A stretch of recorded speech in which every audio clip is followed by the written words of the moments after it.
నమస్తే, నేను మీ ఈశ్వర్. ఈ6 న్యూస్కి స్వాగతం. వార్తల్లోని ముఖ్య అంశాలు.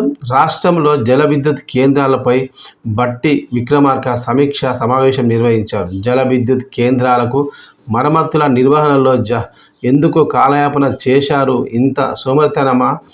ఇలా అయితే మిమ్మల్ని కొనసాగించవలసిన అవసరం ప్రభుత్వానికి లేదు అని ఉప ముఖ్యమంత్రి బట్టి విక్రమార్క తెలంగాణ విద్యుత్ ఉత్పత్తి సంస్థ జెన్కో డైరెక్టర్లు, చీఫ్ ఇంజనీర్లపై ఆగ్రహం వ్యక్తం చేశారు. కృష్ణా గోదావరి పరివాహకంలోని జలాశయాలకు ఉధృతంగా వరదలు కొనసాగుతున్నాయని, విద్యుత్ కేంద్రాల్లో పూర్తి సామర్థ్యం మేరకు విద్యుత్ ఉత్పత్తి చేసుకోలేక పోతున్నామని మండిపడ్డారు. జల విద్యుత్ కేంద్రాలకు సత్వరం మరమ్మతు నిర్వహించి వాటి ఉత్పత్తి సామర్థ్యాన్ని పూర్తి స్థాయిలో పునరుద్ధరించాలని ఆదేశించారు. విద్యుత్ కేంద్రంలో ఎలాంటి సమస్యలు ఏర్పడినా తక్షణమే ఇంధన శాఖ ముఖ్య కార్యదర్శి దృష్టికి తీసుకువెళ్లాలని, పరిష్కరించుకోవాలని కోరారు. విద్యుత్ ఉత్పత్తి కేంద్రాల పనితీరు, ఉత్పాదకతలపై వారానికోసారి తనకు నివేదికలు ఇవ్వాలని ఆదేశించారు.